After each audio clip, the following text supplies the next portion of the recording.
The CDC has been in the news quite a bit, apparently working overtime. Here's our next story. The CDC recently released a new initiative to raise awareness about prediabetes, a term used almost exclusively in the U.S., encouraging people to talk with their physicians about getting a diabetes risk test. It takes less than 1 minute to find out if you may have prediabetes. You can do it here. But I get it, you're busy, and busy people can't have prediabetes. I read that wrong. They can, okay? Just go to the site. While it sounds positive, the move has been met with some controversy from the medical community. Some experts have criticized the campaign as creating fear, leading to needless medical testing and costs, and putting an unsustainable burden on the healthcare system. In this case, is an ounce of prevention worth a pound of cure?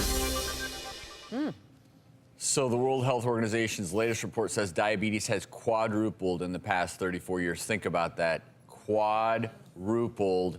And of course, it goes hand in hand with some of the changes to our dietary patterns, the increases in obesity. But my concern here, and this gets back to awareness versus being afraid, this campaign talks about an estimated 86 million Americans being pre-diabetic. And that's a crazy number.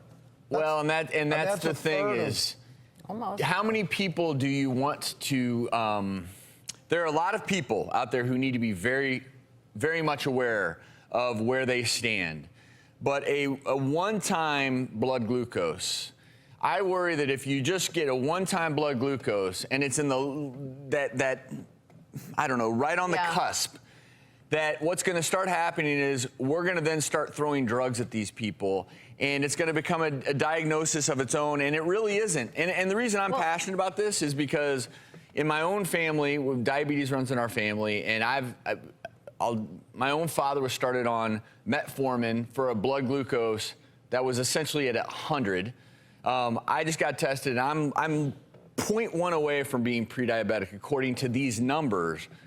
And so you have to be very careful. I got a call yesterday from one of my really good friends who is super healthy, in shape, and her blood glucose was 104, which is technically pre-diabetic. She's panicking. So I think there's a fine line here between raising awareness and freaking people out. You're getting some good information. I mean, you know that you have a family history. You're testing yourself. So you are aware of it. I mean, you do these things anyways. You eat right, you exercise, you do all the right things.